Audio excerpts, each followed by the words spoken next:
श्री रामकृष्ण परमहंस जी से बार बार स्वामी विवेकानंद जी ने शब्द कहा, आपके ऊपर मां जगतजननी जगदम्बा की बड़ी कृपा है, आप पर मां कृपा करती रहती है, जगतजननी जगदम्बा हमेशा दर्शन देती रहती है। तो आपको अगर ये बड़ी बीमारी हो गई है, कैंसर जैसा रोग हो गया है, तो आप उस मां से क्यों नहीं कहते? उस जगदम्बा को आप क्यों नहीं कहते?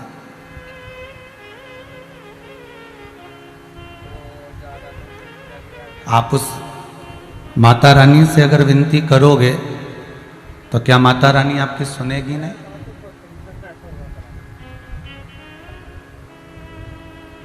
आप उस मां से अगर निवेदन करोगे तो क्या मां नहीं सुनेगी?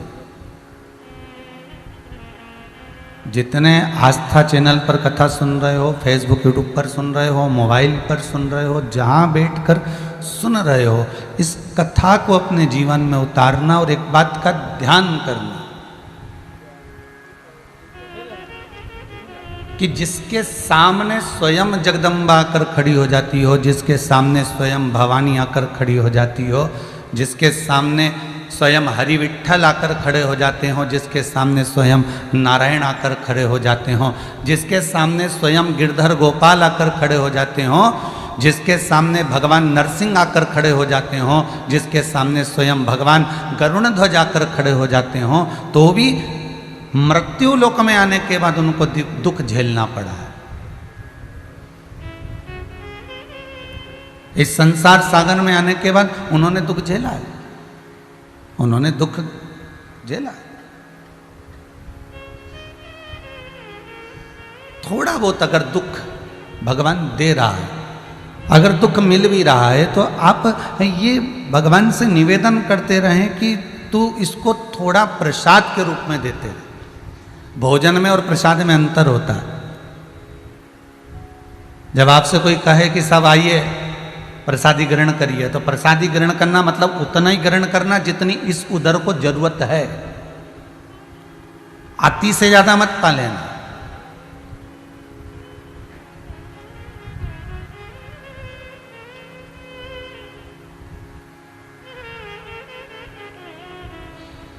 ज्यादा खाओगे तो भी दुख तुमको ही होना है, और ज्यादा कमाओगे तो भी दुख तुमको ही होना है, कोई दूसरे को दुख नहीं होना है। ज्यादा खाओगे शरीर में कष्ट होगा, रात भर बेचैनी रहेगी, नींद नहीं आएगी, तड़फोगे, कर्मठ बदलोगे, बार बार बदलोगे, तो तकलीफ आपको होना है।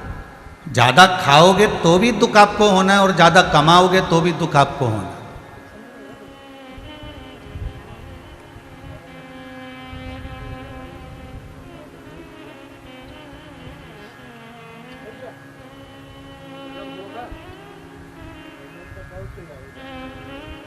ज्यादा कमा भी लिया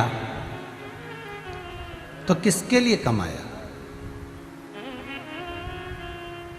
8,000 रुपये रोज महीने का एक नौकर रखा, बर्तन वाली बाई रखी 4,000 रुपये महीने की, धोबी रखा कपड़े धोने के लिए, वस्त्र धोने के लिए एक व्यक्ति रखा, पोछा झाड़ू के लिए कोई को रखा, फिर किसी को रखा, फिर किसी को रखा। कितने रखे? अब तुमने अगर 50,000 रुपये महीना कमा रहे हो, उसमें से अगर 20,000 रुपये तो तुम नौकर चाकर को बांट दे रहे हो, नौकर चाकर को प्रदान कर दे रहे हो। अब तुम्हारे पास बचा क्या? वो 30,000 रुपये। इससे तो वो 30,000 ही कमाना पड़ता है जो 50,000 कमाए उससे। वो 30,000 आपके सुकून के, आपके आनंद के तो हैं, आपको किसी को देना तो नहीं है। वो स्वयं का सुख है, वो स्वयं का आनंद है, वो स्वयं का रस तत्व है, वो दूसरे का नहीं।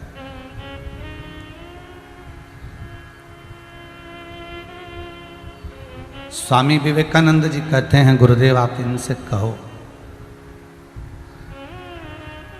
आप इनसे एक बार कही दो, आप जगत जननी जगदम्बा से जाकर एक बार विनती कर दो, निवेदन कर दो कि माँ मेरा आपसे निवेदन है कि मेरी ये बीमारी समाप्त कर दो, मैं बस आपसे इतना कहना चाहता हूँ। पर स्वामी विवेकानंद भले कह रहे हैं, पर रामकृष्ण परमहंस कह रहे हैं कि मेरा जन्म ही कर्म भोगने के लिए हुआ है।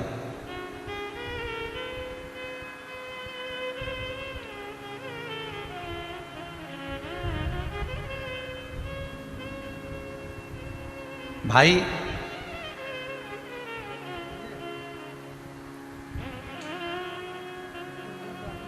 मेरा यदि ये जन्म है, मेरा ये जन्म का जो कारण है, ये केवल दो ही कारण। एक भजन करना है मुझको, मेरे जन्म लेने का कारण केवल इतना है कि मुझे भजन करना, और दूसरा मेरा जन्म लेने का कारण है कि मुझे कर्म का भोग भोगना। दोनों मुझे करना है, भजन भी मुझे करना है और कर्म का भोग भी मुझे भोगना। तो हो सकता है हमारा जो जन्म हुआ है, हम जो मृत्यु लोक में जन्मे हैं, हम जो मृत्यु लोक में आए हैं, हम जो मृत्यु लोक में पहुंचे हैं, उसका कारण हमारा कर्म हमें भोगना।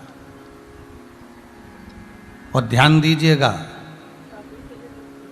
आप लोग और हम हो चाहे आप हो, त्रेता में नहीं जन्मे, आप और हम द्वापर में नहीं जन्मे, आप और हम सत्ययुग में नहीं जन्मे। आप और हमों का जन्म जो हुआ है वो कलिकाल में हुआ है, कलयुग में।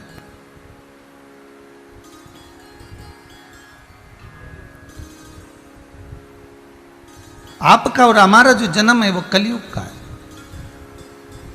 और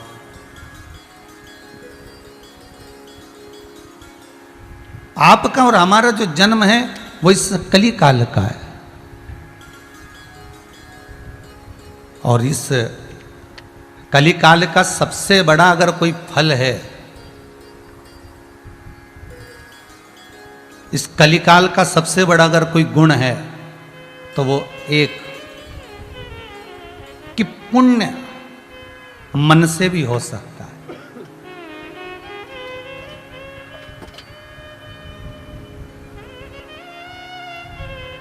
इस कलिकाल का सबसे बड़ा अगर भारी कोई गुण है तो वो यही गुण है कि आप मन से भी पुण्य कर सकते हो। पर कलिकाल में पाप मन से नहीं होता। देखिएगा, त्रेता युग में, द्वापर में अगर व्यक्ति मन से किसी के लिए गलत सोच लेता था तो उसका भोग उसको भोगना पड़ता था, उसका नरक का भोग उसे भोगना पड़ता था। त्रेता और द्वापर में अगर आपने किसी के लिए गलत मन में विचार कर लिया, गलत धारणा बना ली, गलत सोच बना ली, गलत दृष्टि बना ली, तो आपको भोगना पड़ेगा। भले आपने उसका बुरा नहीं करा, भले आपने उसके लिए गलत कुछ करा ही नहीं इस शरीर के द्वारा, आपने इस शरीर के द्वारा उसको कोई कष्ट दिया ही नहीं है, आपने इस शरीर के द्वारा उसको कहीं त्राण दिया ही नहीं है।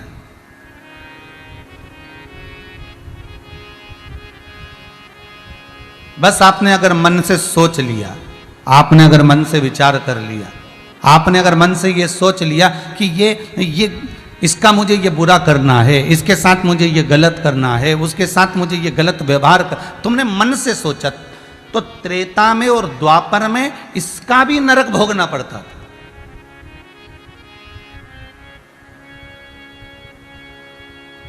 मन से भी अगर पाप हो जाता था तो त्रेता और द्वापर में उसका नरक जीव को भोगना पड़ता था। पर कलयुग में ऐसा नहीं है। कलयुग में तो इस शरीर के द्वारा अगर आप किसी को कष्ट दोगे तो आपको नरक भोगना है। इस शरीर के द्वारा आप किसी के लिए अपशब्द कहोगे तो नरक भोगना है, कुछ गलत सुन लोगे तो नरक भोगना है, कुछ गलत कर दोगे तो नरक भोगना है। ये शरीर के द्वारा अगर पाप कर्म हो रहा है तो आपको भोगना पड़ेगा। पर कलयुग का सबसे बड़ा अगर प्रभाव है कलयुग का सबसे बड़ा अगर सुख है तो वो एक सुख सबसे बड़ा है कि मन से, जैसे एक सरल भाषा में समझ लो, और सरल भाषा में, जैसे आपने मन में विचार करा कि कल सवेरे होगी और मैं 5 पंडित जी को भोजन कराऊंगा। अब आपने मन में विचार कर लिया कि मैं 5 पंडित जी को भोजन कराऊंगा, मैं आटा पिसा के लाऊंगा, और मेरा मन है कि मैं कल पूड़ी और अमरस बनवाऊं। आम का रस बनवा लेता हूँ, पूड़ी बनवा लेता हूँ, थोड़े से भजिए बनवा लेता हूँ, थोड़ा सा सेव ले आऊंगा, और मन में आ गया कि काम करता हूँ थोड़े पापड़ और तलवा देता हूँ। तो ये आपने जो विचार करा, ये आपके मन में आ गया कि कल मैं ब्राह्मण का भोजन कराऊंगा, कल मैं ऐसा करूंगा, कल मैं वैसा करूंगा, और आपके मन में बात आई और आप मालूम पड़े रात को 1-1:30 बजे अटैक आ गया और आप मर गए, प्राण छूट गए, और आपने ब्राह्मण का भोजन नहीं कराया, आपने ब्राह्मण को भोजन नहीं कराया, आपने किसी को अमरस पूड़ी भजिया पकोड़ा सब्जी कुछ भी नहीं खिलाई, तो भी शिव महापुराण की कथा कहती है उसके बाद भी अगर प्राण छूट गए हैं तो आपको ब्राह्मण के भोजन का पुण्य मरते से प्राप्त हो गया, मरते से। ये मन का पुण्य है, यही हमारे मन का पुण्य है। और ये मन का जो पुण्य है ये जीवन का एक सुख दे जाता है। हमारा एक निवेदन रहा है पहले से भी और आज भी, कई कथाओं में पहले भी वर्णन किया और आज भी वर्णन करते हैं। आपसे केवल इतना निवेदन है, आप शंकर मंदिर नहीं जा सकते मत जाओ, आप शंकर को बेलपत्र नहीं चढ़ा सकते मत चढ़ाओ, आप शंकर के शिखर का दर्शन भी नहीं कर सकते मत करो, आप घर से बाहर नहीं जा सकते, अभी लॉकडाउन चल रहा है या कोरोना महामारी चल रही है, आप अपने घर में रहो, पर प्रतिदिन आप कम से कम 1 घंटा 15 मिनट 20 मिनट 5 मिनट भी अपने मन से ये तो विचार कर सकते हो कि मैं आज उज्जैनी जा रहा हूँ, आज मैंने उज्जैनी में जाकर छिपरा का स्नान करा है, आज मैंने उज्जैनी में जाकर माँ छिपरा में स्नान कर कर छिपरा का जल लेकर मैंने महादेव को चढ़ाया है, मैंने महाकाल का दर्शन करा है, मैं महाकाल के दर्शन कर कर हरसिद्धि का दर्शन करने गया। कभी आपने विचार करते हुए प्रत्येक सोमवार प्रत्येक प्रदोष आप मन से तो पहुंच सकते हो।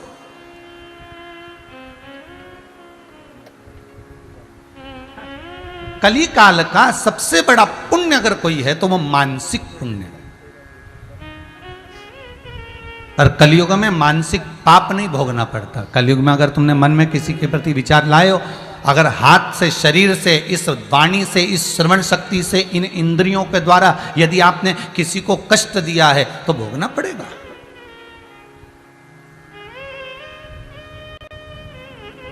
इस शरीर के द्वारा अगर आप पहुंचे हो तो आपको भोगना पड़ेगा, पर मन से अगर पहुंचे हो तो।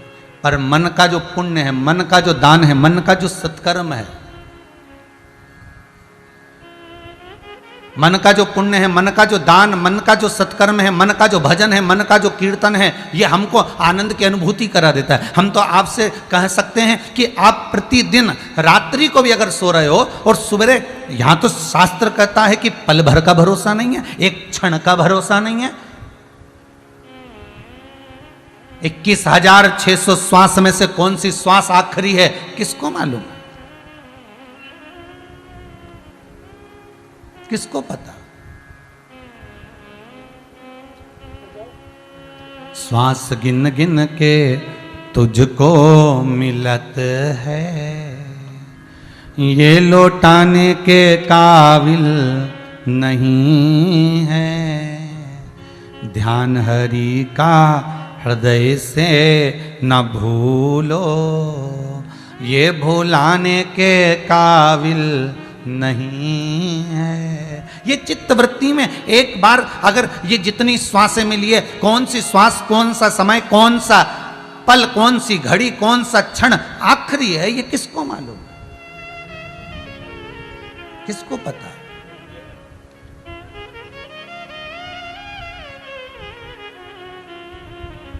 हर पल, हर घड़ी, हर क्षण, जितना समय आपको मिला है उतना, जितना पल आपको मिला है उतना, आप शिव को समर्पित कर कर चलिए। भले आप अपने घर में बैठे हो, पर कभी कभी विचार कर लो करो कि मैं उज्जैन गया हूं। एक क्षण के लिए आप विचार कर लिया करो कि मैं काशी गया हूं। एक क्षण के लिए आप विचार कर लिया करो कि मैं ओमकारेश्वर गया हूं। एक क्षण के लिए विचार कर लिया करो कि मैं केदारेश्वर गया हूं। उसका पुण्य आपके खाते में आ जाएगा। भगवान विष्णु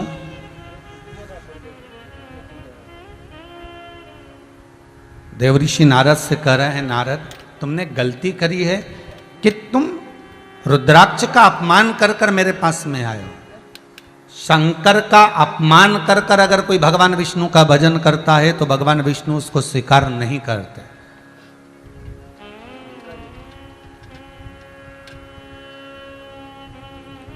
बैंकों में जो लोग लोन लेते हैं ना, जितने लोग लोन लेते हैं तो इनको मालूम होगा, आपकी फाइल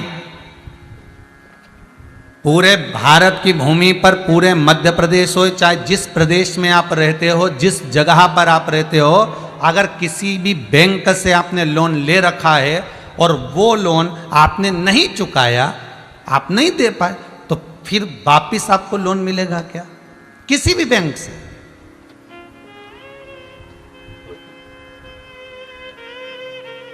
बैंक वाले कहेंगे पहले उस बैंक का लोन चुका कराइए, और फिर एक वो लोन चुकाने के बाद में एक कागज मिल जाता है कि अब यहां इनका कोई पैसा नहीं, फिर आपको दूसरा लोन मिल जाएगा। आप जाओ पहले चुका कराइए। साहब मैं बाद में चुका दूंगा, आप तो एक काम करो मुझे वापस लोन दे दो। नहीं नहीं नहीं नहीं, पहले वहां का चुकाइए। आप देखिए दूसरे बैंक की शाखा में गया है लेने के लिए, और वो जिससे लोन लिया वो दूसरा बैंक है, पर इस बैंक वाले कहते हैं पहले आपको चुकाना पड़ेगा, वहां का पूरा लोन देकर आइए, पूरा पैसा देकर आइए, इसके बाद आप आओ। मना नहीं है, आप वहां का अगर पैसा देकर आ गए और वहां का पैसा देने के बाद में आप यहां आओगे तो हम तुमको दूसरा लोन दे देंगे, कोई दिक्कत नहीं है। बस बैंक की ये जो रीति है, बैंक की जो ये नीति है, ये नीति ये रीति बैंक वालों ने हमारे देवताओं से उठाई है। भगवान शंकर का अपमान कर कर भगवान देवऋषि नारद भगवान विष्णु के पास पहुंच गए, तो भगवान विष्णु ने भी कह दिया ये मुझे स्वीकार नहीं होगा कि वहां का लोन रह गया, वहां तूने आदर नहीं करा, वहां सम्मान नहीं करा। शंकर भगवान ने बैठने का स्थान दिया था, तू नहीं बैठा। शंकर भगवान ने तुझे सिंहासन दिया, तू नहीं बैठा। देवऋषि नारद तुमने कहा मैं पत्थर पर बैठूंगा। जो देवऋषि नारद प्रतिदिन हर क्षण हर पल श्रीमन नारायण करता है, वो देवऋषि नारद क्या पत्थर पर जाकर बैठेगा?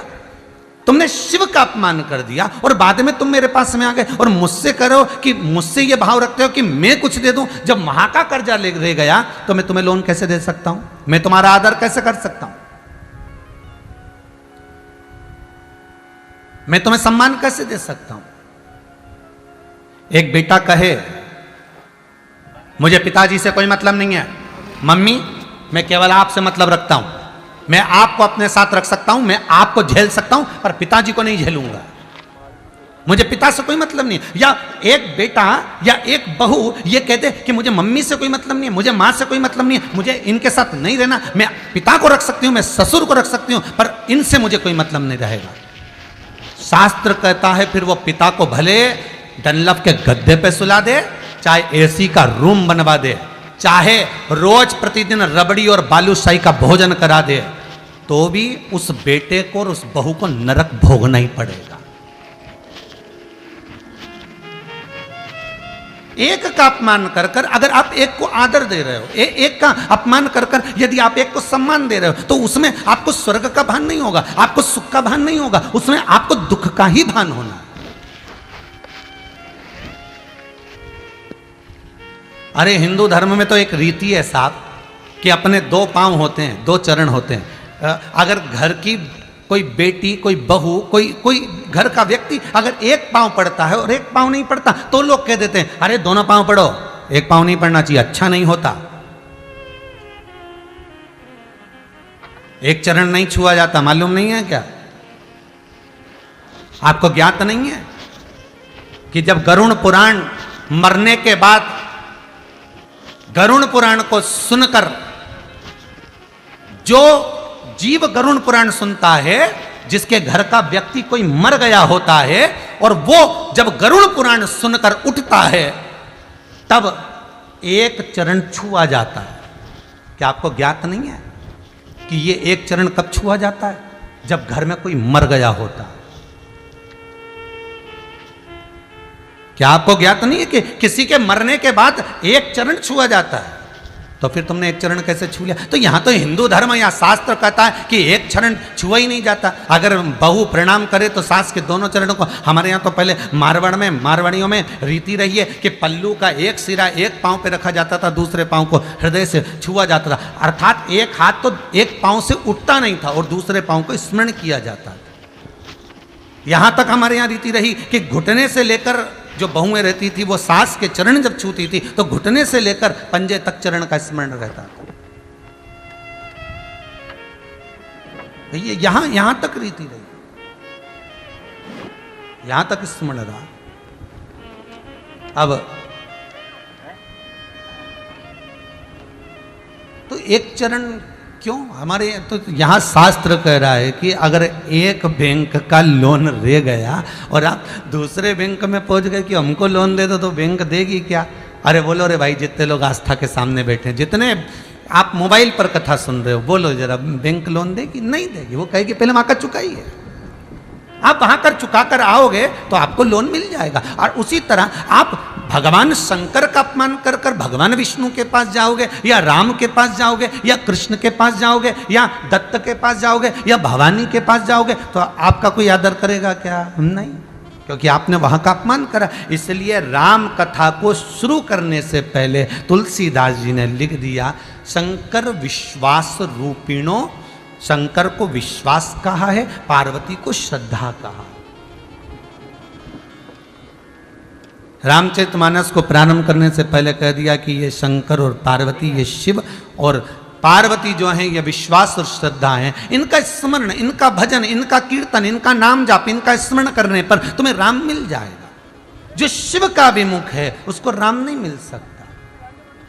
श्रीमद् भागवत में भी वर्णन आया, वेदव्यास जी लिखते हैं कि शंकर और पार्वती के चरित्र का जो स्मरण करते हैं उनको कृष्ण मिल जाता है, उनको कृष्ण प्राप्त हो जाता है, उनको मेरा ठाकुर मिल जाता है। चित्तवृत्ति में अगर एक बार शिव जुड़ गया, चलो और सहज भाषा में समझ लीजिए महाराज,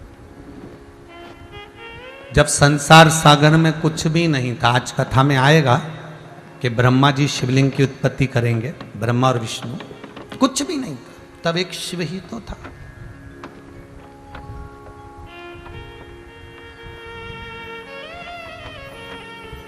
केवल एक शिव, केवल एक शंकर।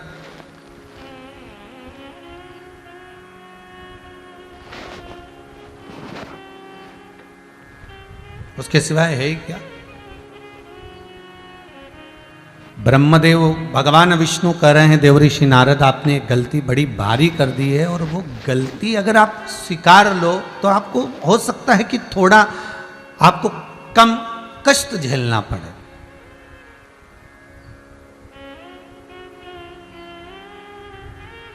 हो सकता है आप कम कष्ट झेलें उस गलती को अगर आप स्वीकार ले। पर नारद जी गलती नहीं स्वीकारते, संसार की रीति यही है, पूरे संसार की यही रीत है। गलती कोई स्वीकारने को तैयार नहीं कि साहब मेरे से गलती हो गई, मैंने ये गलत काम कर दिया, साहब मैंने ये गलत कर दिया, साहब मैंने ये गलत कर दिया। कोई स्वीकारता ही नहीं है। बस उस गलती में भी अच्छा ही स्वीकारने का, मैंने जो करा वो अच्छा करा, पर वो गलत करा तो मैंने नहीं करा। मैं ये तो साहब मैं काहे को स्वीकार करूं कि मैंने करवाया? नहीं, मैंने करा ही नहीं, गलती कोई नहीं स्वीकार।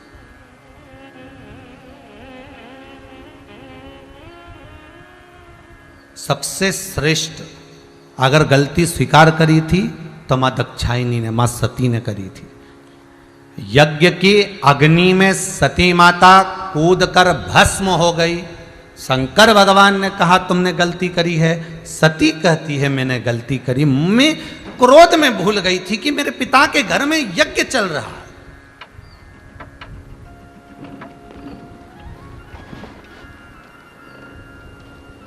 देवता के घर में एक हवन हो रहा है, एक यज्ञ चल रहा है, और उस यज्ञ की अग्नि में मुझे नहीं कूदना था, मुझसे गलती हो गई और वो गलती मैं स्वीकार करती हूं।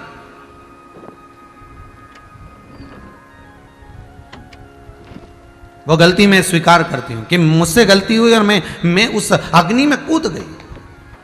तो शंकर भगवान ने भी कह दिया, अगर आपने गलती को स्वीकार कर लिया है तो ये पक्का है कि यज्ञ की अग्नि में कूदी हो, इसलिए तुम्हें कोयल का तो जन्म मिलेगा, तुम एक जन्म कोयल का लोगी, पर कोयल के जन्म के बाद जब छूटोगी तो तुम्हें ये 84 लाख योनियां नहीं भोगना है, तुम्हें वापिस मेरे ये मनुष्य देह मिलेगा और तुम मेरी अर्धांगिनी बन जाओगी, मेरी पार्वती बनकर तुम मुझे प्राप्त हो जाओगे। मेरा ये भारत, मेरा ये विश्व फिर अग्रण्य हो, फिर आगे बढ़े। और आपसे निवेदन है, टूटना नहीं, हारना नहीं। ये मत विचार करना कि अभी फैक्ट्री बंद पड़ी हुई है, अभी दुकानें बंद पड़ी हुई है, अभी मेरी व्यापार बंद पड़ा हुआ है, अभी मेरा काम नहीं चल रहा है। रोना मती, बिलखना मती।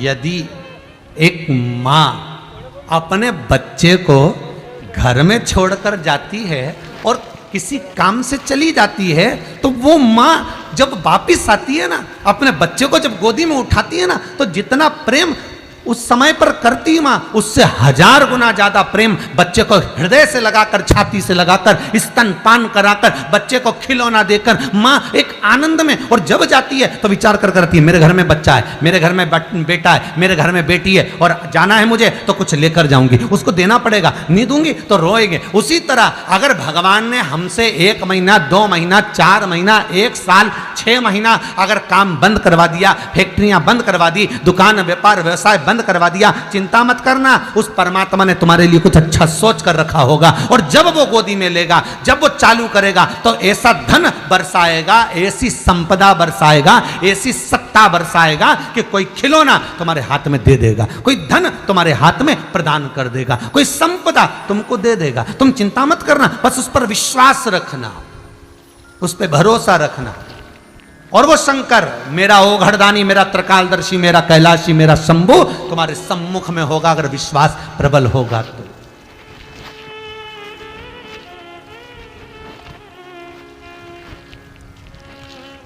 उसका विश्वास पूर्ण। तो एक संत चतुर्मास करने रुके, तो चतुर्मास करते थे तो वो भोजन जो बचता था बनाने के बाद में, तो वो रोटी बाहर डाल देते, कुत्ता खा लेता।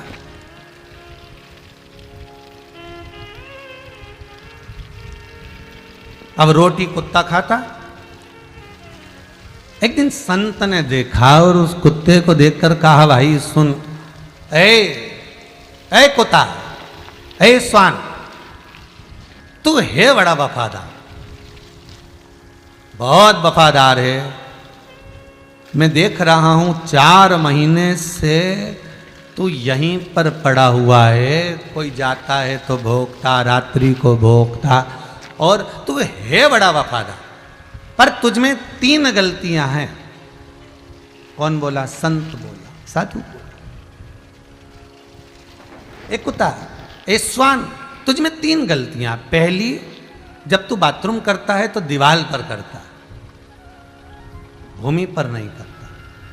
दूसरी, फकीरों को देखकर, भिखारियों को देखकर, मांगने वालों को देखकर उनके पीछे भौंकना चालू कर देता। आपके भी मोहल्ले में तुमने देखा होगा कुत्ते को, कोई मांगने वाला आया, कोई भिखारी आया, कोई भिक्षुक आया, कोई आया फकीर, तो उसको भौंकना चालू कर देता। और तीसरी तेरी गलती यह है कि पूरी रात तू सोने नहीं देता, रात भर भो भो करता, रात भर भोगता। तेरी सबसे बड़ी गलतियां बस ये 3 है। तो संत ने कहा, तेरी गलती बड़ी बुरी है, तू है वफादार, बहुत अच्छा है, चौकीदारी करता है, सब कुछ करता है, पर तू ये 3 गलती तेरी बेकार। तो इतने में कुत्ते ने कहा, उस स्वान ने कहा संत से, गुरुदेव इन 3 गलतियों को मत देखो, मेरा कारण क्या है वो समझ लो। गुरुजी ने पूछा, क्या कारण है? तो दीवार पर गंदगी करता है, तो दीवार पर बाथरूम करता, ये तेरी गलती है कि नहीं? वो कुत्ता बोलता है, मैं भूमि पर इसलिए नहीं करता कि ना जाने इस भूमि पर कौन साधु, कौन सन्यासी, कौन तपस्वी, कौन साधक, कौन उपासक आसन बिछाकर भगवान का भजन करता होगा। इसलिए मैं भूमि पर गंदगी नहीं करता, इसलिए मैं भूमि पर गंदगी नहीं करता। दूसरा, आप कहते हो कि मैं भिखारियों पर, फकीरों पर, मांगने वालों पर भोगता हूं। उसका कारण यह है, मैं इसलिए भोगता हूं कि उस परमात्मा को छोड़कर तुम दुनिया से क्यों मांग रहे हो।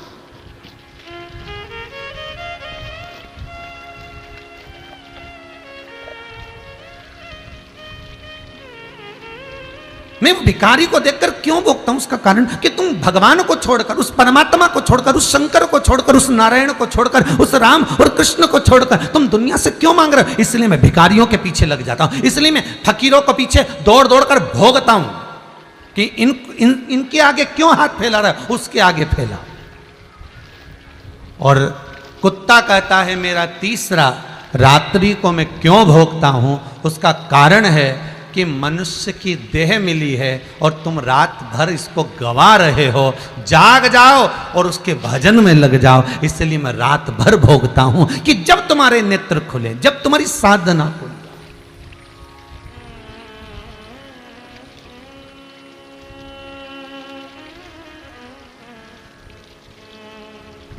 पिछले लॉकडाउन में परली बैजनाथ जी से सोमानी परिवार कथा करवाने आया था, आप लोगों ने टीवी पर सुनी थी। और सोमानी जी का एक नियम था कि वो पूरी नवरात्रि में रात भर भगवान का भजन करते ब्रह्म मुहूर्त तक। फिर ब्रह्म मुहूर्त में स्नान आदि करने के बाद थोड़ा सा विश्राम कर लेते, फिर जाकर फिर भजन कर लेते। प्रति 9 दिन तक एक ही क्रम।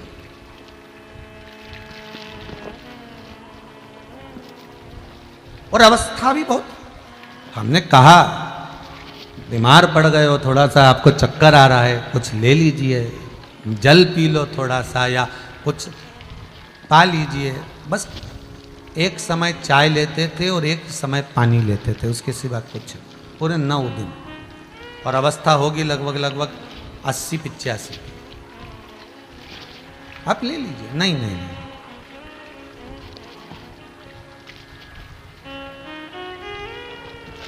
हम नहीं लेंगे, हमने, हमारा नियम है शुरू से। ठीक है,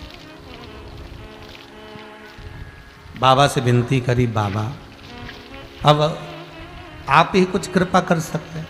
बाबा ने कृपा करी, कुछ बल आपके भजन का इतना हो जाता है कि परमात्मा स्वतः कृपा कर देता है। कुछ बल।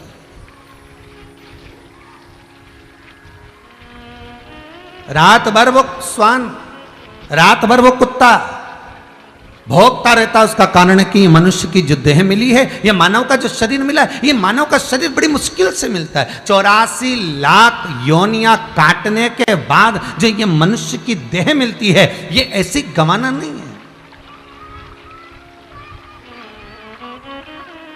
ये ऐसे ही नहीं गंवाना। बड़ी मुश्किल से नर तन मिला है, ये गंवाने के काबिल नहीं। क्यों गंवाए?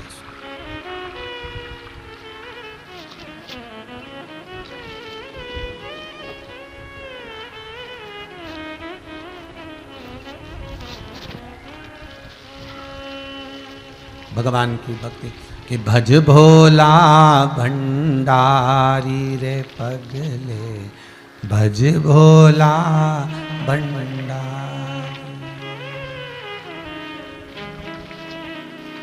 भगवान शिव का नाम।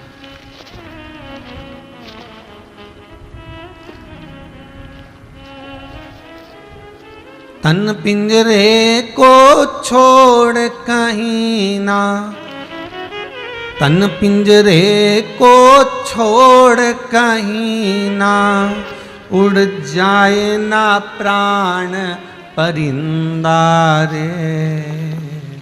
भज भोला भंडारी रे पगले, भज भोला भंडारी। ये शिव का नाम, ये शंकर का अनुमोदन, ये शिव का स्मरण, उसमें रमे रहो। कली काल में, इस कलयुग के अंदर आप शंकर की मानसिक पूजा भी कर रहे हो तो भी शिव स्वीकार कर रहा है। भगवान शंकर उसको स्वीकार कर रहे हैं, आप मन से भी कर।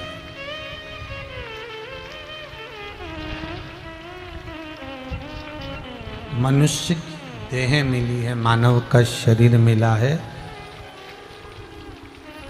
संत से कुत्ता कह रहा है, श्वान कह रहा है कि आपको मैं रात भर जगाता हूं कि जाग जाओ। ये शरीर मिला है, बड़ी मुश्किल से मिला।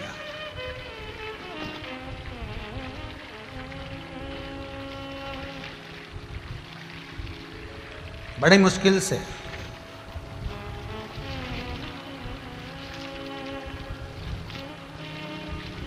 बस पहचानने के नेत्र चाहिए। एक छोरे ने छोरी से कहा कि तू तो मेरे दिल में रहती है, हृदय में रहती है। छोरी तुरंत बोली, फालतू की बात मत कर, कैसी पगले जैसी बात करता है, मैं तो खुद सियोर में रहती हूँ और तू कह रहा है कि दिल में रहती। नहीं, हृदय में रहती है तू मेरे। नहीं नहीं, मैं तो बड़ा बाजार में रहती हूँ। कोई कहते मैं चरखा लाइन में रहती। तो ये हमारी सोच है कि हम कहाँ रह रहे हैं। हमारी चित्तवृत्ति परमात्मा के चरणों में रहना चाहिए। हमारी चित्तवृत्ति भगवान के चरणों में रहना चाहिए।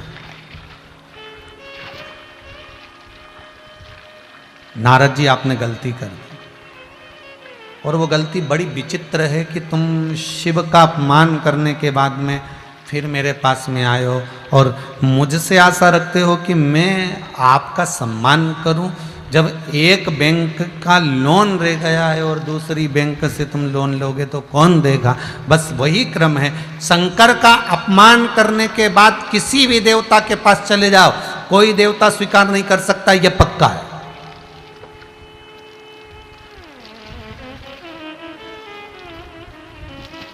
शिव का अपमान अगर कर दिया है, उसके बाद तुम्हारा कहीं ठिकाना नहीं पड़ेगा, कहीं ठोर नहीं, कहीं ठिकाना।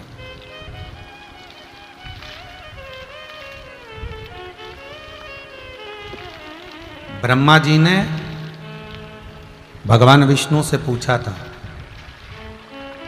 आपके पिता कौन है। भगवान विष्णु ने कह दिया था, मेरे पिता भूत भावन भूतेश्वर शिव शंकर। क्योंकि नारायण, नार कहते हैं पानी को, अयन मतलब पानी पर तैरने वाला। तो भगवान विष्णु अर्थात भगवान शंकर एक बिंदु, और बिंदु से जो प्रकट हुआ है वही अयन करने वाला, वो नारायण। तो मेरे पिता भगवान शंकर।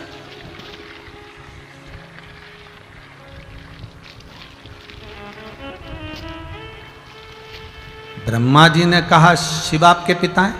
हाँ। अरे भाई, अच्छी अच्छी पुराणों को उठाकर देखना, अच्छे अच्छे शास्त्रों को उठाकर देखना।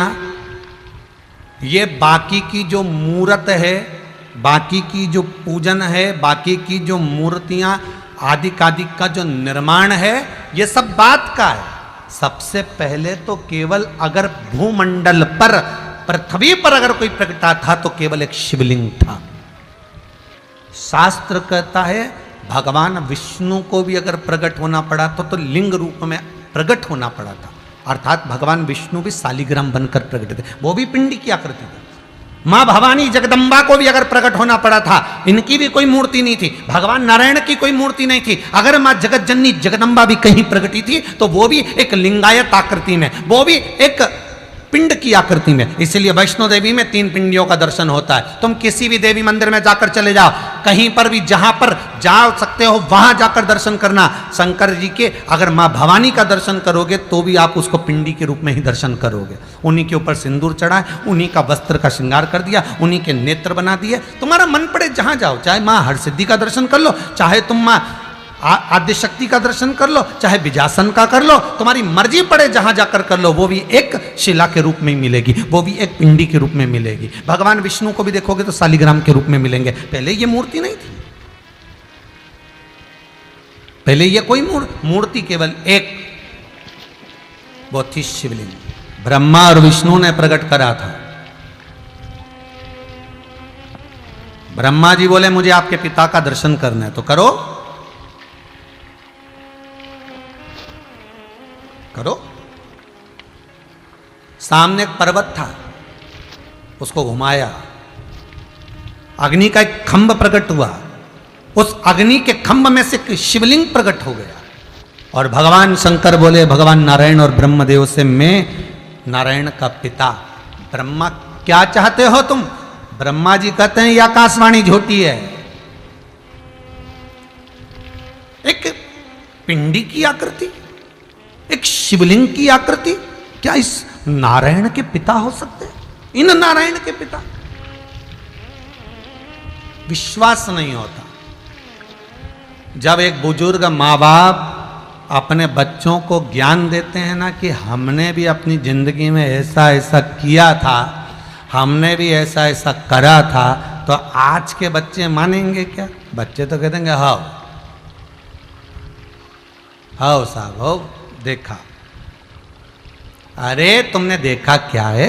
हमारी जो माता जी थी, हमारी जो सास थी, इतनी कड़क थी कि 5 मिनट ओटले पर तो चले जाओ, 5 मिनट इधर उधर चले तो जाओ, जो काम बताया पूरा चाहिए, सफाई पूरी चाहिए, भोजन पूरा चाहिए, इतना चाहिए, ऐसा चाहिए, वैसा चाहिए, जरा सा तो छूट जाए। और आज के जमाने में तुम्हें जो सांस मिली है वो कोई सांस है? उल्टी बहू सांस हो गई।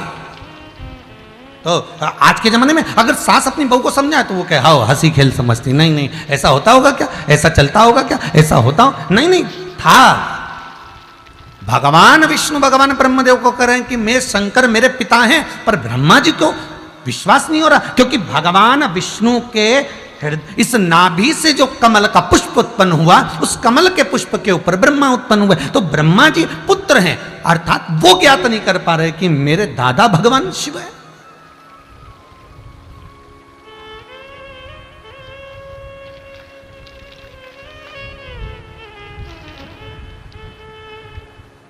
अरे भाई,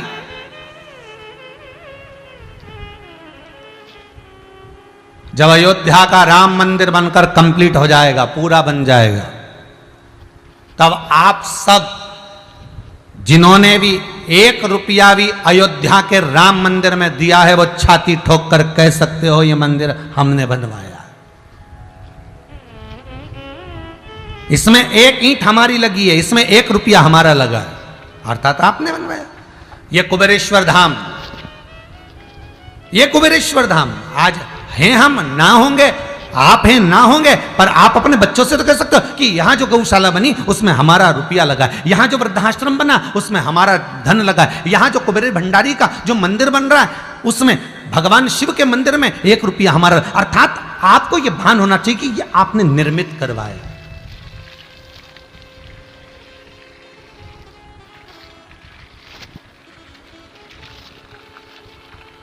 अरे भाई, वृंदावन भी है, काशी भी है, उज्जैनी भी है, ओमकारेश्वर भी है, सोमेश्वर, केदारेश्वर, बद्रीनारायण, अयोध्या, सब कुछ है।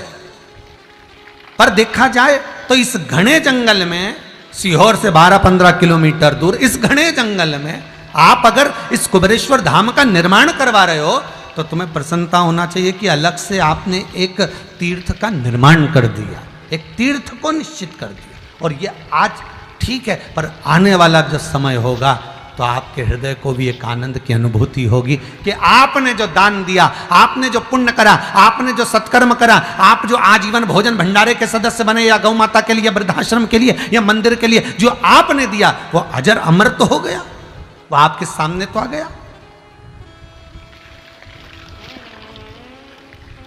अरे भाई, ब्रह्मदेव के मन में ये बात पच नहीं रही, ब्रह्मा जी के मन में ये बात नहीं आ रही, जैसे भगवान विष्णु देवऋषि नारद के मन में नहीं आया था कि मैंने तो कुछ करा ही नहीं, और ब्रह्मा जी करें ऐसा हुआ ही नहीं, पच नहीं रहा।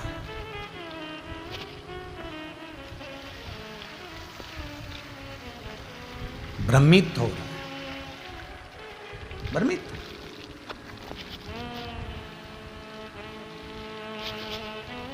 भाई क्या चाहते हो, क्या चाहते हो?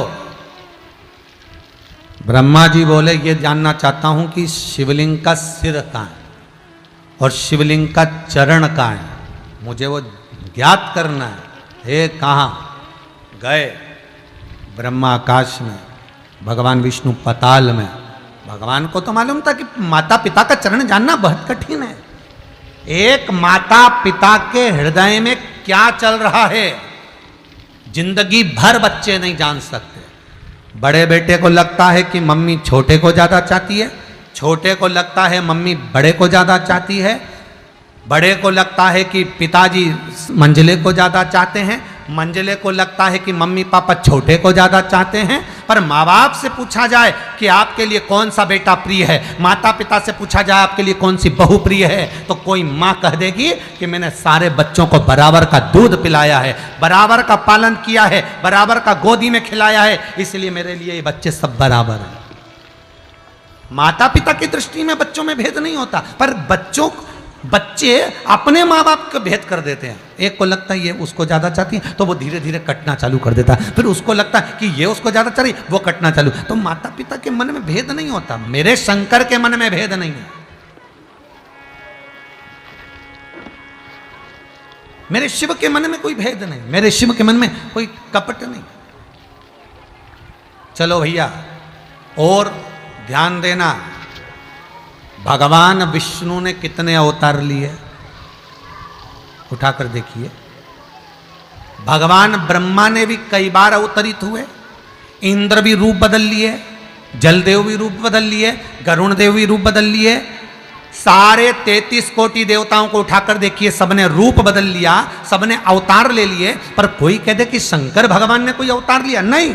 शंकर शिवलिंग थे, शंकर शंकर थे, और शंकर के भीतर कोई कपट नहीं, छल नहीं, कोई कुछ भाव। कहा भगवान विष्णु ने स्वयं शिव जी से कहा कि ये जलंधर को मारना है तो तुम मार दो।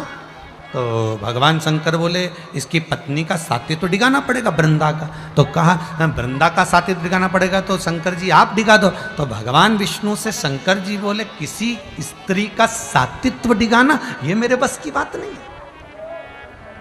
शिव महापुराण के अंदर रुद्राक्ष का जो महत्व कहा है, उस रुद्राक्ष के महत्व में स्वयं वेदव्यास जी लिखते हैं कि नारी के मंगलसूत्र के साथ अगर एक रुद्राक्ष का मन का है तो उस नारी का मंगलसूत्र कभी नहीं उतर सकता।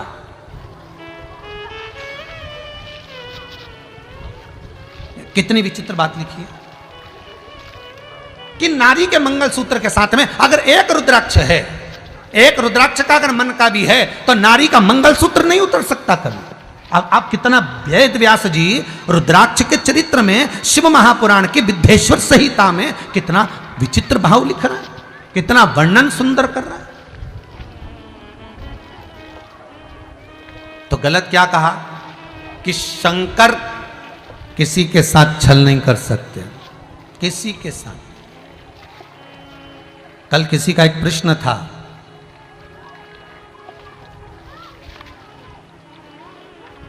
कोई लड्डा फैमिली है लातूर से, उन्होंने प्रश्न किया है क्या हम रुद्राक्ष का पौधा घर में लगा सकते हैं? शिव महापुराण के अनुसार रुद्राक्ष का पौधा घर में नहीं लगता। शंकर बैरागी है, त्यागी है, वो शिव का प्रतिबिंब। हाँ, बेलपत्री आप लगा सकते हो, शंकर का स्वरूप है रुद्राक्ष, वो खुले में लगे आनंद में। आप बगीचे में कहीं लगा दो, आपके शहर के बगीचे में लगाओ, मना नहीं है। मंदिर देवालय में लगाओ, मना नहीं है। घर में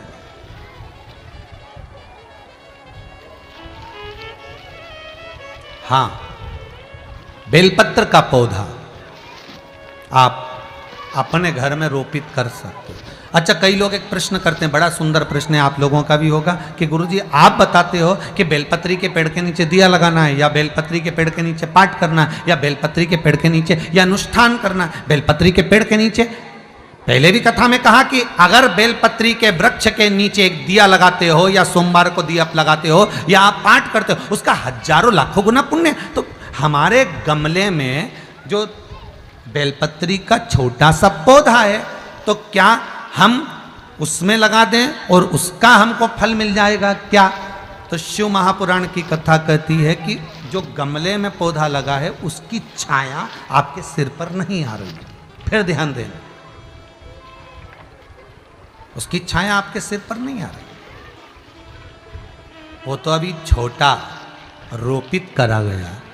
उसकी जड़ें, अगर आपको धन चाहिए तो जैसे बेलपत्री की जड़ें मजबूत होती है और उसकी जड़ों के भीतर, उसके जड़ों के चरणों में बैठकर बेलपत्री की छाया में जो हम पाठ अनुष्ठान पूजन स्मरण करते हैं, उसका फल हजारों गुना होता है। वो भी छोटा है, छोटा।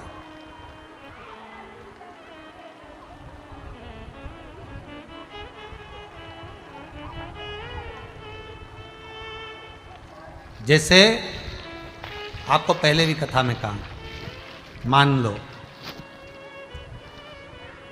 उदर से जुड़ी हुई कोई भी समस्या चल रही है, पेट से जुड़ी हुई, उदर से जुड़ी कोई भी तकलीफ चल रही है, तो क्या कहा जाता है कि बेल की वृक्ष की छाल निकाल कर लिया, उसको पानी में गलाओ, शंकर भगवान पर चंपेश्वर महादेव का नाम लेकर या कुंदेश्वर महादेव का नाम लेकर या कुंदकेश्वर महादेव का नाम लेकर शिव को चढ़ा दो। उस पानी को झेल कर लिया और उस पानी को दिन भर में 2-2 चम्मच, एक दिन में 3-3 4-4 बार, 2-2 घंटे के 3-3 घंटे के गैप में उसका पानी पीना चालू करो, उधर से जुड़ी हुई सारी समस्या समाप्त। जैसे एक वृक्ष के जड़ों का आनंद सुख प्राप्त होता है, तो वो बेलपत्र जब बड़ा हो जाए उसका सुख ही दूसरा। कल कथा में कहा था, शंकर भगवान को सावन महीने में शिवरात्रि पर तुम बेलपत्री की पत्तियां तोड़ कर लाते हो, ढेर सारी डाली की डाली तोड़ कर ले आते हो और बाद में उस डाली को पटक देते हो, पत्तियां निकाल लेते हो,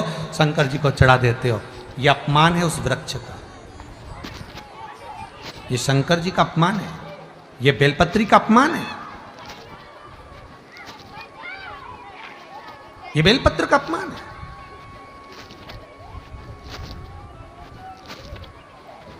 लगाओ बेलपत्र के वृक्ष और ध्यान देना कि डालियां नहीं तोड़ना, पत्तियां तोड़ो, डालियां नहीं। खूब लगाओ। हमने तो आपको फिर कहेंगे कि 1 जून से लेकर 25 जुलाई तक, श्रावण के पहले सोमवार तक बेलपत्र महोत्सव विठलेश सेवा समिति मना रही है। आप भी जुड़ो इससे।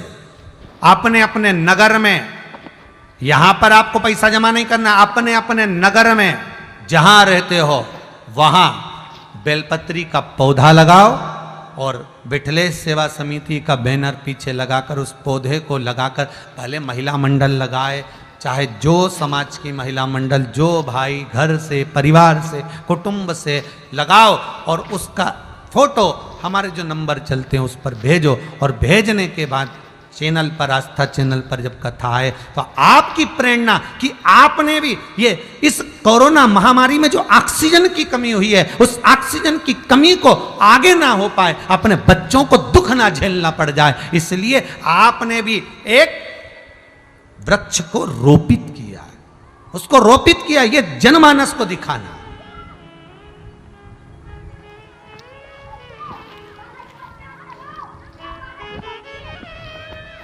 आज हम आपसे कह दें कि हम वृक्ष लगाएंगे और हम 1 लाख वृक्ष लगाएंगे या 5 लाख लगाएंगे या 10 लाख लगाएंगे और आपसे हम 200-200 रुपए, 500-500 रुपए, 1000-1000 रुपए इकट्ठे कर लें और वृक्ष ना लगा पाए बेलपत्री का, तो उसका दोष तो होगा ना।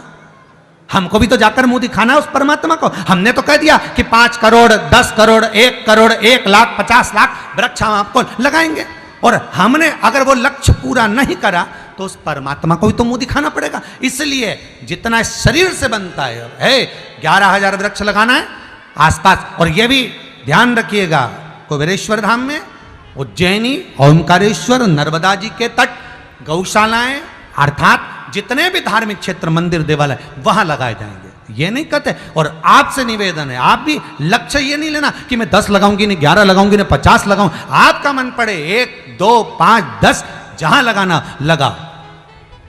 इसका कोई शुल्क समिति नहीं ले रही कि आप पेड़ लगाने का हमको 500 रुपये या 200 रुपये या 400 रुपये या 1000 रुपये जमा करो। नहीं नहीं, अपने गांव में लगाओ, क्योंकि ऑक्सीजन की कमी केवल सीहोर में नहीं, ऑक्सीजन कमी पूरे भारत में, पूरे विश्व में, सब दूर लगाओ।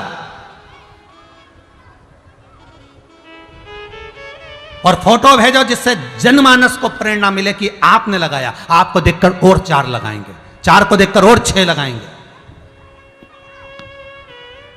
केवल वृक्ष लगाने के बहाने से हमें कमाना नहीं है, हमें इनकम नहीं करना है, हमें धन नहीं भरना है, हमें इस प्रकृति को बचाना है। अरे भाई, 3 रत्न हैं इस पृथ्वी पर परमात्मा के दिए हुए। कितने रत्न हैं? 3। पहला जल, दूसरी वायु, तीसरा अन्न। ये पृथ्वी पर परमात्मा का दिया हुआ आभूषण है। ये जितने ये माणिक मोती सोना चांदी हीरा पन्ना, ये तो सब, ये सब पत्थर। अभी आगे आप कथा सुनेंगे कि आयुर्वेद में जो भस्मों का नियम है, लोहा भस्म, स्वर्ण भस्म, मोती भस्म, हीरा भस्म। आयुर्वेद में हीरे को भी आग लगा दी जाती है केवल एक औषधि बनाने के लिए। आयुर्वेद में सोने को भी आग लगा दी जाती है केवल एक औषधि बनाने के लिए। तो ये तो हमारे लिए ये पत्थर हैं। अगर सही रत्न कुछ है जो परमात्मा ने, शंकर ने हमको दिया है, वो है जल, वो है वायु और वो है अन्न।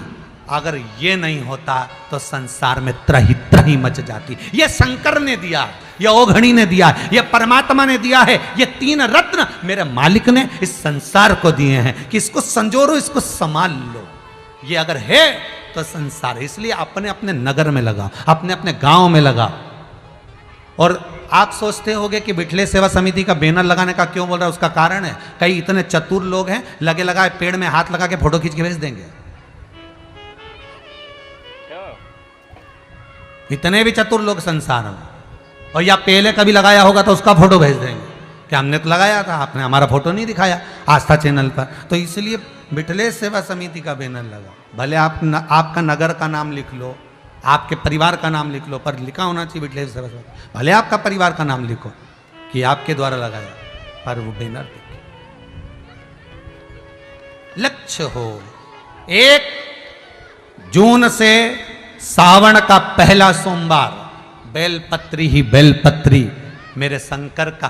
फिर निवेदन करूंगा, 1 बेलपत्री का वृक्ष 1 लाख शिवालय मंदिर का निर्माण के बराबर है। लगाओ, उसको रोपित करो, रोपित करो, सुखदय। महाराज ब्रह्मा पहचान नहीं पा रहे। ब्रह्मा जी के मन में संशय है, जैसे देवऋषि नारद के मन में संशय था, क्या रुद्राक्ष मुझे पहनना पड़ेगा? तुमने अपमान करा है शंकर का। शंकर का अपमान कौन सहेगा? शिव का अपमान कौन से सकता? एक जरा सा शब्द था, एक बार माता जानकी जी ने राम जी के आगे कह दिया था, एक शब्द।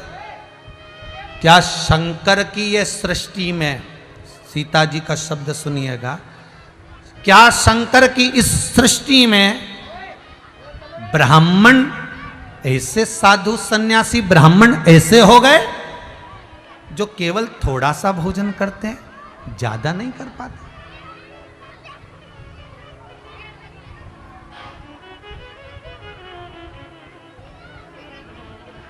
केवल थोड़ा सा भोजन इस सृष्टि में, इस संसार में।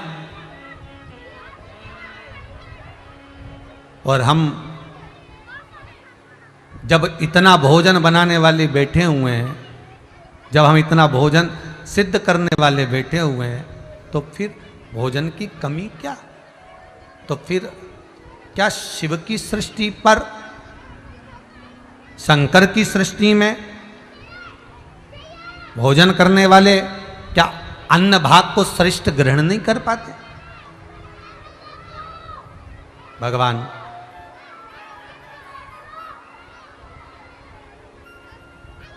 भूत भावन भूतेश्वर भगवान शंकर का जब शब्द आया, राम जी के हृदय में वो शब्द बैठ गया। राम जी के हृदय में वो शब्द बैठ गया और राम जी के हृदय में जब शब्द बैठा, तब मेरे राम जी महाराज ने, मेरे राघव जी ने तुरंत कहा, नहीं नहीं नहीं पार्वती, आप ये गलत कह रही हैं, आपके ये शब्द गलत है,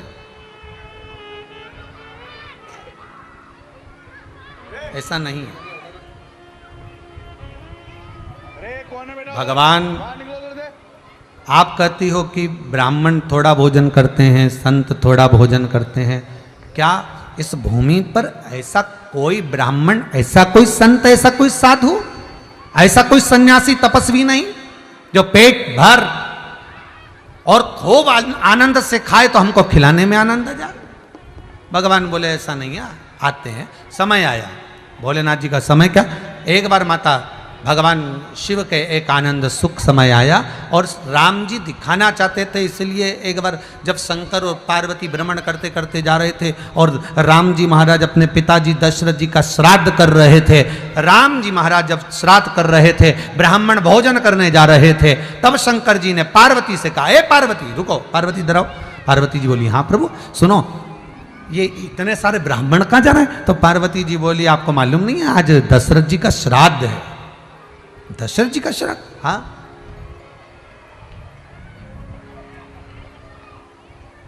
तो शंकर भगवान बोले, दशरथ जी का श्राद्ध है। पार्वती जी, हमने तो कभी श्राद्ध खाया ही नहीं है, आज हमारा मन कर रहा है कि हम भी श्राद्ध खाएं। पार्वती जी भी मन में सोची, बताओ कहाँ कहाँ की इनकी डिमांड है। भगवान, दुनिया के लोग सोचते हैं कि चाउमीन खाएं, दुनिया के लोग सोचे बर्गर खाएं, दुनिया के लोग सोचे पानी पूरी खाएं, और हमारे भोलेनाथ जी कहें कि श्राद्ध खाएं। अब ये कहाँ का भेषण है श्राद्ध खाने? तो पार्वती जी बोली, कुछ श्राद्ध अपने को खाना चाहिए, वो तो ब्राह्मण खाने जाते हैं। नहीं नहीं नहीं, मैंने अभी तक कहीं श्राद्ध नहीं खाई, मैं तो जाऊंगा। और भोलेनाथ जी ब्राह्मण का रूप रखकर पहुंच गए ब्राह्मण का रूप, और ब्राह्मण का रूप रखकर जैसे ही भोलेनाथ जी पहुंचे, और भोलेनाथ जी जैसे ब्राह्मण का रूप रखकर पहुंचे और अंदर पहुंचे, और पंगत जो लगी थी और शंकर जी बैठे, और शंकर जी लगे बैठे, और बैठने के बाद थालियां लगी चांदी की, और चांदी की कटोरियां, और शंकर भगवान जो देख रहा है कि भोजन तो अब मिला है, और इतनी इतनी सी कटोरियां, क्योंकि शंकर जी के पास तो बड़े बड़े कमंडल, एक बार में निपटा जाए, खीर डब्ब से अंदर। पहले की जो बुजुर्ग लोग होते थे ना, वो ये ब्राह्मण को जब भोजन कराते थे तो इतने इतने से कटोरी नहीं रखते थे, बाटकियाँ इतनी इतनी बड़ी नहीं, वो तो कटोरा इतना बड़ा था खीर पीने का। पंडित जी की थाली में जब रखा था, और पंडित जी को रोटी तो बाद में, सब्जी रोटी तो ये सब बात की बात, पहले तो महाराज जी खीर, और जो महाराज जी चम्मच भी नहीं देते थे, निपटाओ कटोरे से, खाए जाओ।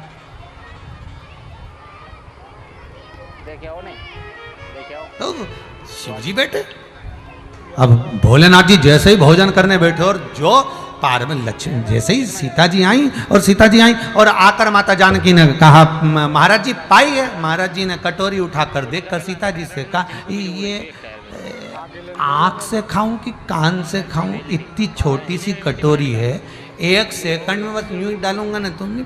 तो अपन तो वो भजन आता है ना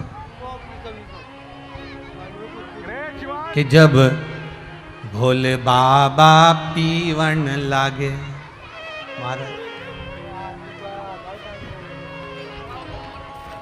जब भोले बाबा पीवन लागे, लोटा पड़ गया छोटा, और गोरा जी ने भंगिया घोटा। कहे ना, घोटा घोटा घोटा भोले बाबा ने भंगिया को घोटा। जब भोले बाबा छानन लागे, कपड़ा पड़ गया छोटा, भोले बाबा ने भंगिया को। फिर कहे, जब भोले बाबा पीवन लागे, लोटा पड़ गया छोटा। तो जब बाबा पीते तो इतना भोजन करने में कमंडल कितना बड़ा, और कटोरी देख करके इसको आंख से लगाऊं कि कानों से लगाऊं, इतनी छोटी सी कटोरी, इतने में सीता जी को थोड़ी शर्म आ गई। तो सीता जी ने अंदर जाकर केकई मैया से पूछा, मैया बाहर एक संत आया, भोजन करने बैठा है ब्राह्मण, पर कह रहा कटोरी बड़ी छोटी है। तो केकई मैया मुस्कुरा के बोली, जानकी आज आया है सही जीमने वाला, तो जो श्राद्ध जीमेगा, जा अंदर से जा और जाके कपाट में से, अलमारी में से बड़े बड़े जो कटोरे रखे वो निकाल के ला। और गई मां जानकी इतने बड़े बड़े कटोरे निकाल कर, और जब शंकर भगवान के सामने रखे और शिव जी ने जो पीना चालू करा, अब इतने बड़े कटोरे में 2-3 किलो खीर तो मालूम ही नहीं पड़े।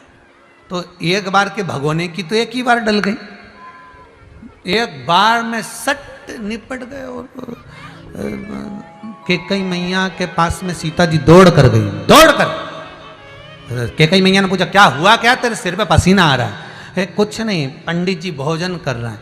तो के सब जिम रहे होंगे ना? नहीं, सब तो उड़ गए, वो एक ही बैठा है, वो ही नहीं उठ रहा। और सीता जी बोली, मुझे तो ऐसा लगता है कि मुझे उठा के उठेगा। अब जिमने बैठा है, उठेगा भी जब मैं उठ जाऊंगी तब, ऐसा लगता है मुझे। नहीं नहीं, नहीं, तुम्हारा भ्रम है। केकई बोली, एक काम करो। क्या कर रहा है? ये भोजन कर, पर उठे नहीं रहे। अच्छा, तो एक बार केकई बोली कि सीता जी से, तुम शंकर जी से जाकर बोल दो। क्या बोलना है? तुम संत से जाकर, ब्राह्मण से जाकर कह दो कि जब आधा भोजन हो जाता है तो पानी पीना चाहिए। तो सीता जी जाके बोली, गुरुदेव क्या लेकर आऊं? तो क्या ये तो पूछो ही मत, ये भी तो लाया जा। नहीं, अंदर से हमारी सासू जी बोली हैं कि जब आधा भोजन हो जाता है तो थोड़ा सा पानी पी लेना चाहिए। तो शंकर भगवान बोले, आधा होगा जब हम तुमको बता देंगे, तुम तो लाओ। जितना रसोई घर में भोजन बना था सब समाप्त, सब। अयोध्या के भंडार में जितना भोजन था सब समाप्त। सीता जी ने हनुमान जी को बुलाया, जल्दी आओ। हनुमान जी बोले, बोलो मैया, किराने की दुकान पे से किराना उठा लाओ, पूरी अयोध्या की किराने की दुकान पे बोल दो, किसी को मत देना, सब यहीं लाओ। दौड़ कर हनुमान जी को सब जैसे पर्वत उठा के लाए थे, ऐसे किराना की दुकान उठा के लिया। शंकर भगवान देख रहे, क्या ला रहा है? हनुमान जी बोले, किराना। तो शंकर जी बोले, अंदर लेके जाएगा फिर वापिस बाहर आएगा, बाहर ही रख दे। अरे सामान अंदर जाएगा फिर वापस बाहर आएगा, तू बाहर रख। सीता जी ने हनुमान को बुलाकर पूछा, क्यों तू सामान नहीं लाया? लाया, कहाँ है? तो क्या बाहर रखा है। तो बाहर क्यों रखा? अंदर लाना था। तो वो ब्राह्मण जो भोजन कर रहा है ना, उसने बोला कि वापस अंदर जाकर बाहर आएगा, तो तू तो बाहर रख दे। तो सीता जी माथा ठोक के बोली, दिया है, पूरा ही दिया, जा, एक बार में दिया। और हनुमान जी ने क्या ना मान लिया, और ले जाके पूरा सामान किराने का जितना बेसन, मैदा, रवा, आटा, चावल, दाल, शक्कर, गुड़ जो रखा था, मूंगफली का दाना, काजू, बादाम, सब बोरा की बोरा शंकर जी के सामने रख दिया। शंकर जी जो खाने पीले 5 मिनट में सब निपट गया। सीता जी हनुमान जी को बोले, अगला किराने की दुकान पे जा। अब हनुमान जी जाए ना, किराना की दुकान उठा के लाए और देते जा। अब सीता जी की आंखों में जल भर गया। सीता जी तुरंत राम जी के पास पहुंची। राम जी ने पूछा, क्या हो गया जानकी? जानकी जी बोली, हमें ये पूछना था कि दशरथ जी खाते कितना थे? तो कि दशरथ जी तो पिताजी हमारे तो बहुत कम, जरा सा कौशल्या मैया उनको प्रेम से खिला देती थी, सुमित्रा मैया पंखा झेलती थी, कभी कभी केकई मैया प्रेम से कोई फल संवार कर, फल काट कर पिताजी को खिला देती थी, कभी कभी पिताजी हमको खिला देते थे, और कभी हम हमारे पिता को हम खिला देते थे, बस थोड़ा बहुत खाते थे। तो क्या हमको तो लग रहा है इस ब्राह्मण में कोई भरा गया, कोई भरा गया, जरूर कोई बात है। राम जी बोले, सीता तुम तो एक बार कह रही थी कि ब्राह्मण इतना सा खाते हैं, इतना सा।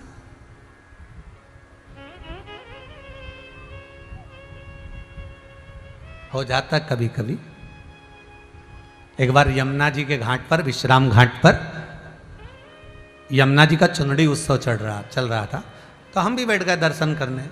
इतने में एक कोई सेठ और सेठानी बैठे थे, और एक अच्छा सा पंडा आ गया, अच्छा जोरदार मथुरा का, और आकर बोला, सेठानी, अरे ओ हीरे की चूड़ी पहनने वाली, अरे भोजन करा दे, भूख लग रही है। हो गई लगभग 15 साल पुरानी बात।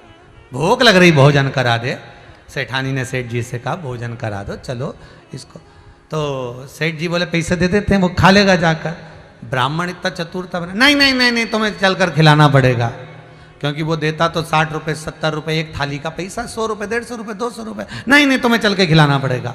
अब हमने सोचा कि यहाँ यमुना जी का चुनड़ी उत्सव चल रहा है और पंडा जी को खाने की पड़ी, और वो भी इसी सेठ के पास आया, और ये सेठ के पास आया तो जरूर कोई लीला का तो दर्शन होगा।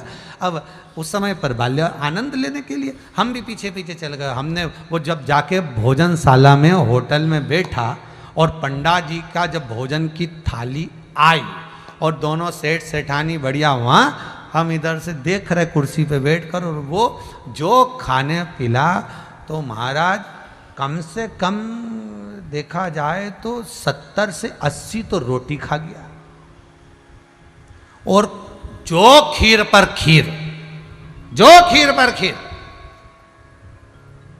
25-30 लोगों का भोजन अकेला निपटा गया। जब बिल बना तो उस समय पे 60 रुपए की थाली थी भोजन की, तो वो सारी थाली का एक साथ जोड़ के बता दिया, सब अंदर देख लो, कुछ बचा ही नहीं, सब अकेले खा गया है।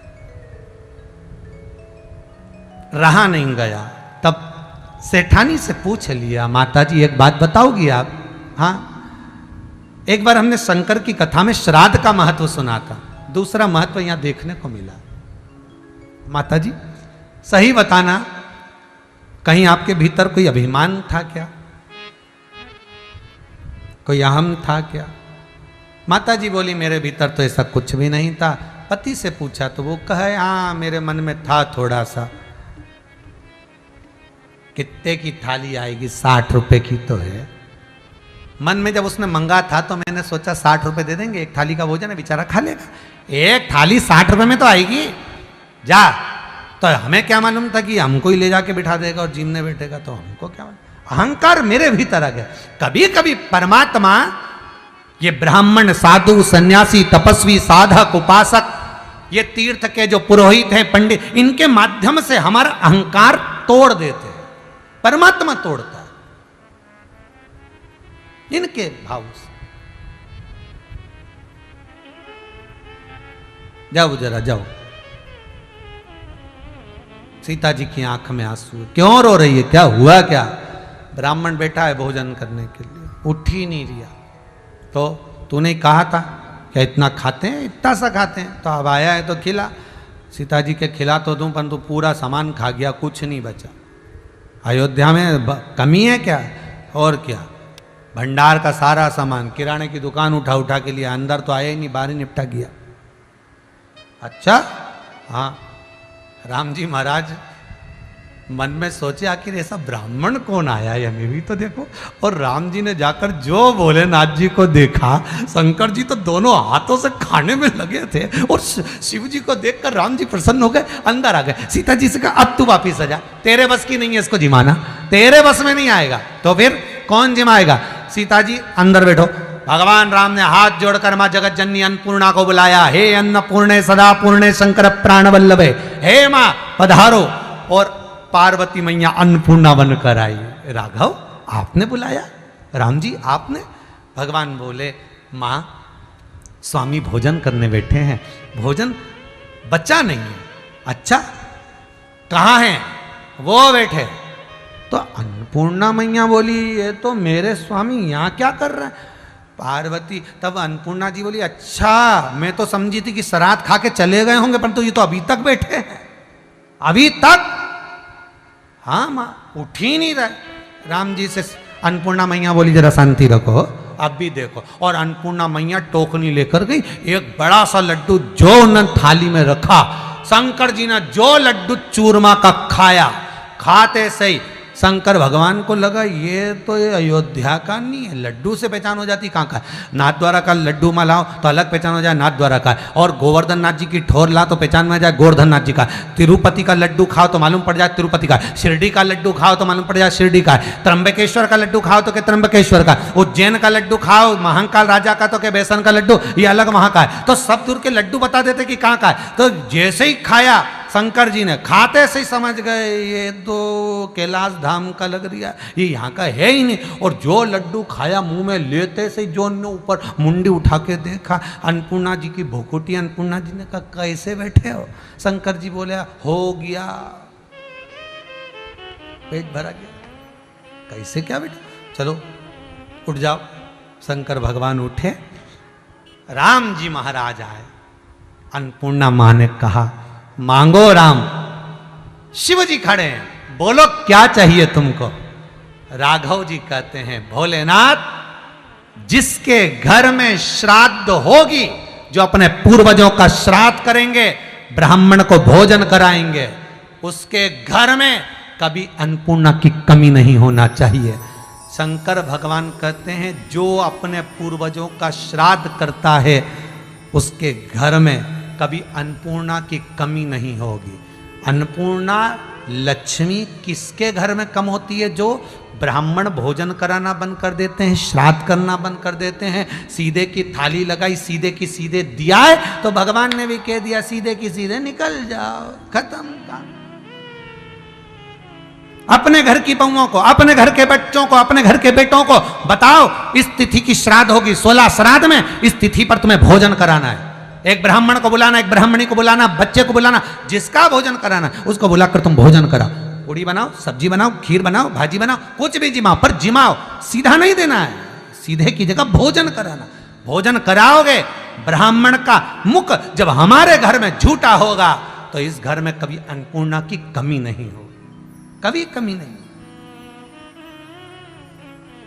भोजन करें, बस पहचान के नेत्र चाहिए। नहीं पहचान पाते, ब्रह्मा नहीं पहचान पाए भगवान शिव के उस शिवलिंग को, ब्रह्मदेव नहीं